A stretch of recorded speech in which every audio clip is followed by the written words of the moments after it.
resistente, flexível e de baixo custo. Essas características fazem do plástico um material indispensável no dia a dia. Apesar de que o plástico ele sempre é mal visto como um produto relacionado ao meio ambiente, né? Em vez de a extração do petróleo, a gente sabe que um dia ele vai acabar. Nós não podemos evitar isso, mas nós podemos prolongar em muito o cessar da exploração do petróleo. Todos os plásticos, de uma maneira geral, vêm do petróleo. Mas, de qualquer maneira, a gente pode tentar fazer desse limão uma limonada, tentar fazer com que esse plástico seja produzido com o mínimo possível de energia, o mínimo possível de matéria-prima extraída de fontes não renováveis, o mínimo possível de resíduos.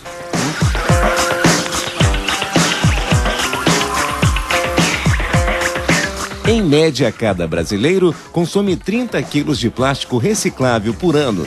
De acordo com a Associação Brasileira da Indústria Química, em 2010 foram consumidas cerca de 6 mil toneladas de plástico, 50% a mais do que no ano 2000. Bom, na verdade, a questão de sustentabilidade é a sobrevivência da empresa no futuro. Com a demanda populacional cada vez mais em alta, o consumismo está muito alto e as empresas têm que se preocupar com soluções sustentáveis para a sobrevivência do planeta. Então, cada vez mais, empresas estão investindo em inovações sustentáveis para esse fim. A população, de um modo geral, ela vê com bons olhos a reciclagem e o reaproveitamento. Muitas vezes fazem a separação em casa e valorizam os produtos que são feitos de produtos reciclados. Papel reciclado é um exemplo. Ele tem uma aceitação muito boa porque sabe-se que isso evita o plantio de árvores, a ocupação dessa terra que poderia produzir alimentos, por exemplo. Ninguém quer pagar mais por um produto porque ele é socialmente responsável ou ambientalmente responsável. Ele quer pagar o mesmo ou mais barato.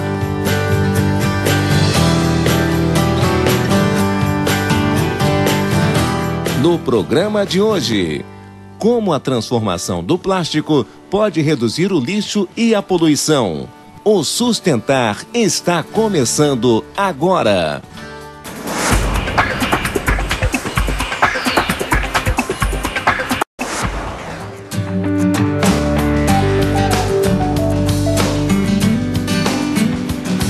Essa indústria na Grande Florianópolis vem investindo em soluções para reduzir os impactos ambientais das suas embalagens plásticas. Bom, na verdade, a empresa ela desenvolveu 3 projetos sustentáveis, basicamente através de matérias-primas sustentáveis.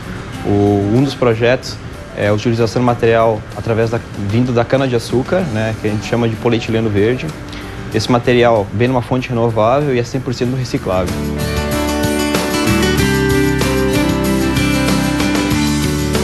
O tubo PE verde, como é conhecido, também é considerado o primeiro tubo flexível totalmente renovável do mundo. Atualmente, quando eu tiro o plástico do petróleo, eu tenho a emissão de CO2 para a atmosfera.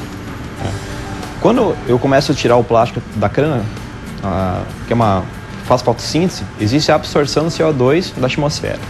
Então, antigamente eu tinha uma embalagem e ela emitia CO2 para a atmosfera, agora eu tenho uma embalagem que absorve CO2, ela é um crédito de carbono. Então, ela se transforma basicamente em um capturador de CO2 da atmosfera.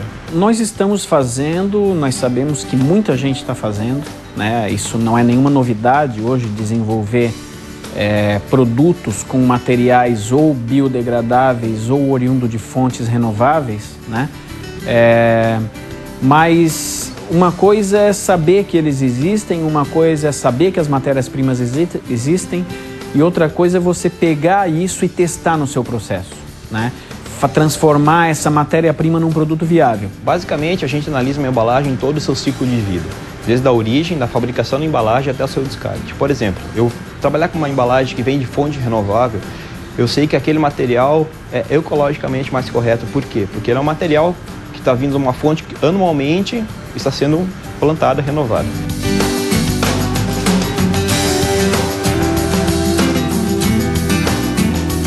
Segundo o levantamento realizado pela Companhia Nacional de Abastecimento, a produção de cana-de-açúcar no Brasil deve passar de 560 milhões para quase 600 milhões na próxima safra. Porque tem uma discussão também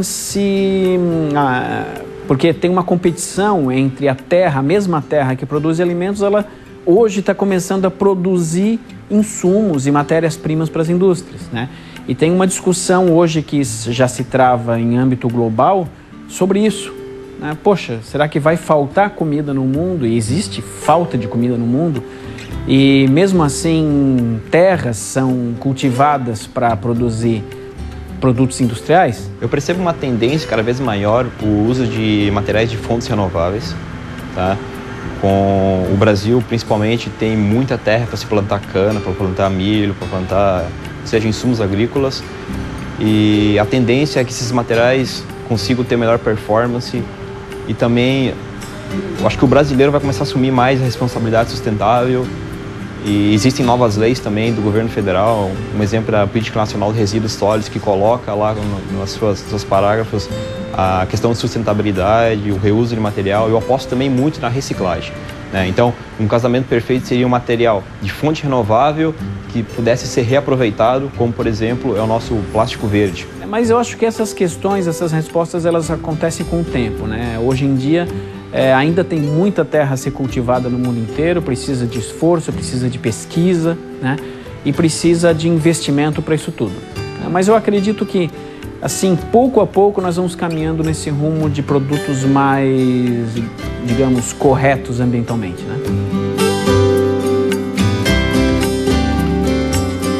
É o caso do plástico verde, que aos poucos está sendo incorporado no dia a dia das pessoas. Ele já é uma realidade. Hoje, eu acredito que esse ano, até agora, a gente já deve ter alcançado aí uns 3 a 4% do nosso faturamento baseado nesse plástico verde. E tem vários produtos em análise, em homologação. Essas homologações, elas são demoradas, né? Porque todas elas passam também por Anvisa e licenciamentos específicos, mas elas vão acontecendo aos poucos.